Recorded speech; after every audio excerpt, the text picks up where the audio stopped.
Hello everybody and welcome to The United Stand. This is your latest Manchester United transfer news where we give you all the latest United news with that real fan opinion. And it is now or never for Bruno Fernandes. It is now or never because we only have until Friday at 11 p.m. to get any transfer business done. And we'll be talking about strikers as well because I think there's a striking point to be made about strikers. But let's start off with Bruno Fernandes. What is the latest? Well, he's playing a game tonight for Sporting. Is it Maratamao? I don't know how you pronounce it, but he is playing a game tonight. Now, there was a suggestion that he won't play tonight because this deal will be done. But the Sporting Lisbon manager has said that they expect him to play and play well. So it could be his farewell game, or it could just be the last game we see him before the transfer window shuts and we never sign him. Because I think it is now or never. I mean, there was even a rumour this week that another club might enter the fray to get to take Bruno Fernandes from Sporting Lisbon.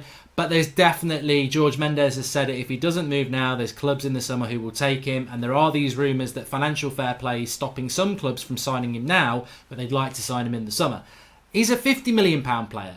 Now, if you look at the Portuguese papers, they're basically saying that the ball is in Sporting's court now. Manchester United have presented them with a deal that is, probably around 55 million euros, just under 50 million pounds, with add-ons that take it up to 70 million euros, which is about 60 million pounds. It's whether those add-ons are now achievable, if they're not stupid add-ons like winning the Ballon d'Or, and it's more about goals scored, assists and things like that. So the ball is in Sporting Lisbon's court. Now, Bruno Fernandes wants the move. He's anxious about the move. His manager sort of even hinted at that. But will it get done over the line? There is a feeling that it will be, if it happens, it's going to happen later on in the week. And I don't know. I was thinking about this morning. I'm very excited about Bruno Fernandes coming to Manchester United.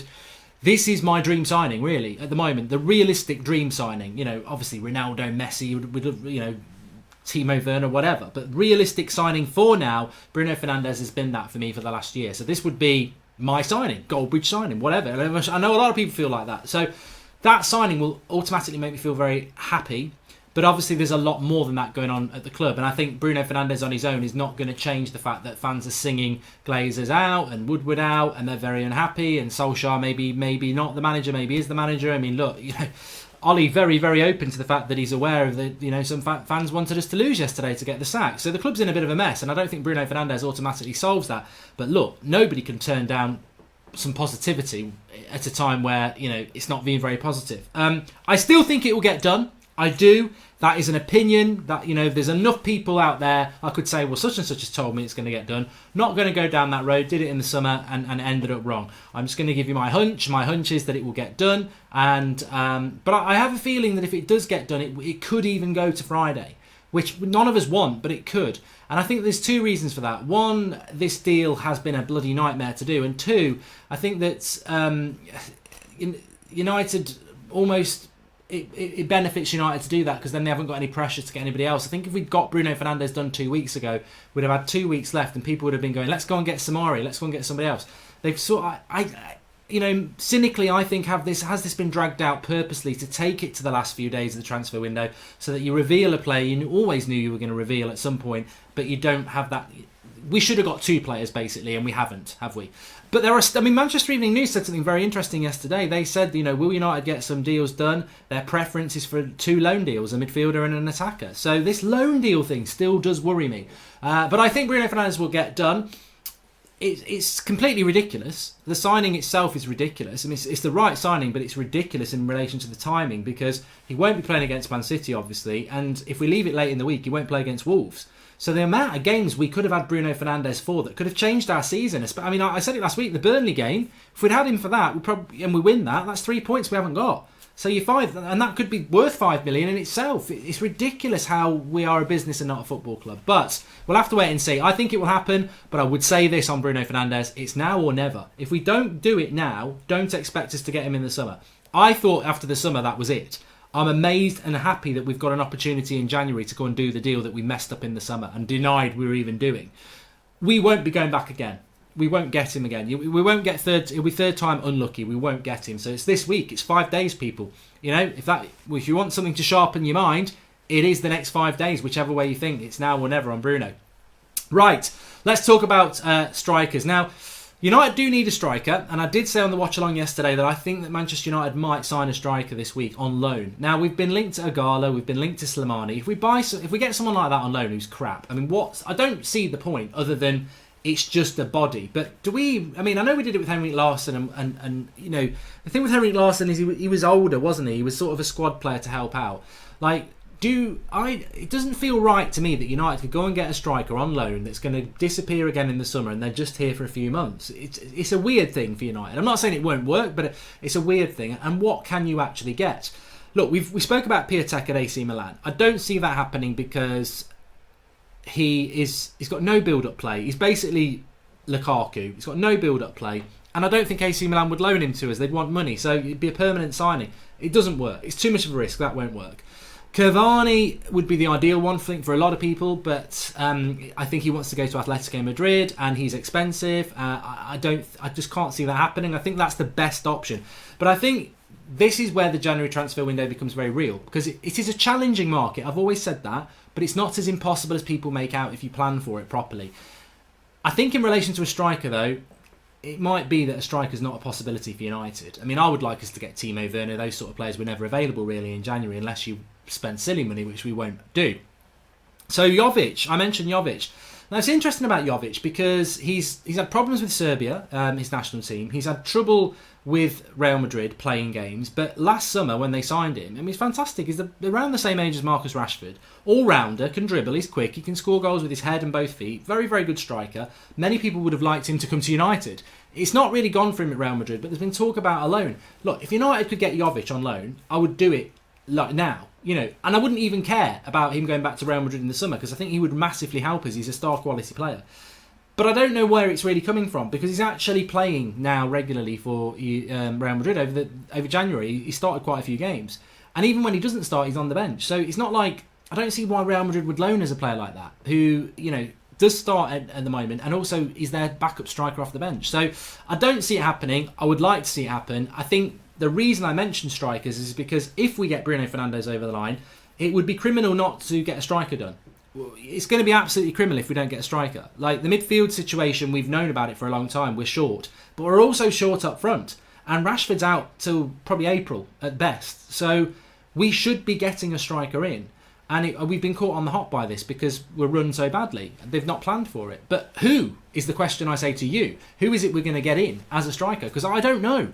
I don't know. I can hope Cavani. I mean, Llorente's been mentioned from Napoli, the one that was at Spurs last year. They want about £1.5 million for him, and he was doing quite well for Napoli as a sub. But since the change of the manager after Ancelotti went, he's hardly played any time at all, and there's a potential for him. But we've not really been linked to him. But we've got to try and do something this week. And I think we'll get Bruno Fernandes done. The striker one, I just don't see how we can't bring somebody in. But I'm worried about who it could be. I mean, I don't think we will get Slimani or Igalo, but I wouldn't be surprised if it's somebody, as we were talking about last week, who's just slightly better than that. So you go, well, at least it wasn't that. But who? I just don't know what's available across the world in relation to strikers at the moment that we could get in. But I do think we do need somebody, because I think we saw yesterday with Manchester United, you know, Martial, if anything happens to him, we're in trouble. And I like Greenwood, but I don't think Greenwood is ready yet to be starting games up front. I think he's, you know, nurture him off the bench, etc. So we'll have to wait and see, but I do think it's worth mentioning about a striker. I've got Ben Chilwell on there. I only mentioned him in relation to the summer. Remember there was a story last week that United had identified positions that they need to improve in. They wanted a fullback, I think 2 midfielders, a right winger and a striker. It might have been 3 midfielders actually. The fullback, I wonder if it's a right back, I wonder if it's a left back, but Chilwell has been linked to us and Shaw has been linked to Leicester. I'm a big fan of Luke Shaw. I thought Luke Shaw played well against Liverpool. I thought he played well yesterday against Tranmere, whatever that means. Tranmere, I know they're not that good. Brandon Williams is coming through. We like him. I think Brandon Williams can play right back and left back, by the way. So Chilwell at United, I think for his age, 23, would be a very, very good signing. But you'd have to pay about £60 million for him. So I mentioned Chilwell, one, because it's not going to happen in January, it's a summer thing, but two, I just don't. I sort of want to say this isn't going to happen right now. He does fit everything United would want, young, next level player, British, passport, whatever.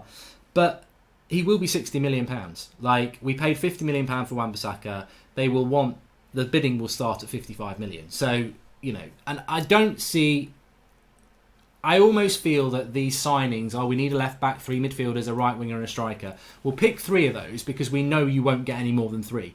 There is no way Manchester United can sell Paul Pogba in the summer and bring in 6 players. We will 3 maximum. And I don't think the left back is the priority in the next 3 signings, as far as I'm concerned. As much as I like Ben Chilwell, I don't know what you lot think about that. Also, Grealish linked with Chelsea, which is interesting because I think if we do get Bruno Fernandes, then do we then go and get Grealish or Maddison? Or is that it? If we don't get Bruno Fernandes, I think we'll definitely be getting Grealish or Maddison in the summer. But the interesting thing is, I think if we get Bruno Fernandes this week and Pogba goes in the summer, you've then got to go and get Grealish or Maddison. I've always preferred Maddison. Grealish now being linked with Chelsea. It would be interesting to see how it works out because I think Chelsea are looking for a player in that position and Grealish, Chelsea could happen. But I know a lot of you like Grealish and I think the summer's going to be a very interesting time. And what Manchester United do obviously is going to depend on who our manager is and who our owners are and who our CEO is and if we ever have a director of football. I think United, I was thinking about this. The January transfer window, look, it's over on Friday. Hopefully we get Bruno in. Maybe we get a lone striker in. But when that shuts up, we've got to focus on the game. But we will have it. It's not that far until the summer transfer window opens. It's about 3.5 months away. It's middle of May, isn't it? What position are we going into that transfer window? I don't think, we keep saying how many more years is it going to be before we win a title. I don't think we've been into a summer transfer window like the one that's about to come in such an uncertain state. I mean, like, we're not... I can't even imagine what we're looking to do because I don't think the club knows what it's doing anyway. So most clubs will be sorting out their summer transfer business or be working on deals now. Are United doing that? I don't know. I think we're going into a really weird situation. And it's interesting that Spurs are looking at Steven Bergwijn from PSV. There is a player that I think if they get him for a reasonable price, and I always felt, and I don't know what Spurs are going to get him for, maybe 25 million. That's a deal that United probably should have been looking at because he is a player that, all right, he might come over and he might be like Memphis Depay, might not, and he certainly hasn't got the reputation of Memphis Depay that he had at PSV, but he's still a good player and he's a right-sided player, and that's a player maybe that Manchester United should have been looking at as well. But I don't know. I always just come back to the same thing. I don't think we've got money. And I know I say that a lot, but I don't. I'm not saying we're not, as a club we haven't got money. Maybe we have, maybe we haven't. But I don't think there's a lot of money available for the transfers. And I think that's why we are penny pinching with Sporting Lisbon. It makes no sense to me how we bid around 43 million and we've knocked it up to now 47 million. I mean, it's 5 million quid. And I still don't think it's what Sporting should be getting, but we've spent weeks negotiating on this with all having... And the big thing is, if you read between the lines, the big thing is it's the add-ons. This is where United have been struggling. They want add-ons like winning the Champions League, winning the Ballon d'Or. When Sporting want, well, no, scores so many goals, you pay us so much more. But United... When a club's messing around with add-ons, I think you start to think, well, what the hell is going on? What the hell is going on? And it makes you think, why did we spend £80 million on Harry Maguire if we haven't got that? I don't know. I think as I say, I think we're going into a very uncertain period with Manchester United. And what is actually available to be spent is quite interesting. Having said that, you've got this Paul Pogba asset, and if we sell that, then I would expect most of that money to be available and anything else in the summer, but we'll see. But these next 5 days, as I said, it's now or never for Bruno Fernandes. What do you think? Do you think we're going to get this deal done? I do. I will be the positive person. I do think we'll get it done. I think we're going to see quite a lot of content this week as developments develop. Obviously tonight he's going to be playing, or will he play? We'll have to wait and see. But interesting developments. Smash a like on the video. Subscribe if you're new. We'll obviously go live if there is any news throughout the day. But I think it will get done. But if it doesn't, it's now or never. And, some people will be excited about that. But we're going to get an answer one way or the other by the end of the week. What do you think it will be? And also on strikers, get in the comments. What can you think of anyone we can get on loan that's going to be decent for us over the next 4 months? Personally, for me, I would like to get somebody who comes on loan, and if they do well, we could buy them. But doing that, it's difficult, isn't it? Because not many clubs are going to want to give up a good striker on a loan deal to buy if they're part of their team at the moment. This is why we should have planned it earlier, and I think we didn't. That's my thoughts. Anyway, thanks everyone for watching. Smash a like on the video, subscribe if you're new, and I'll speak to you later.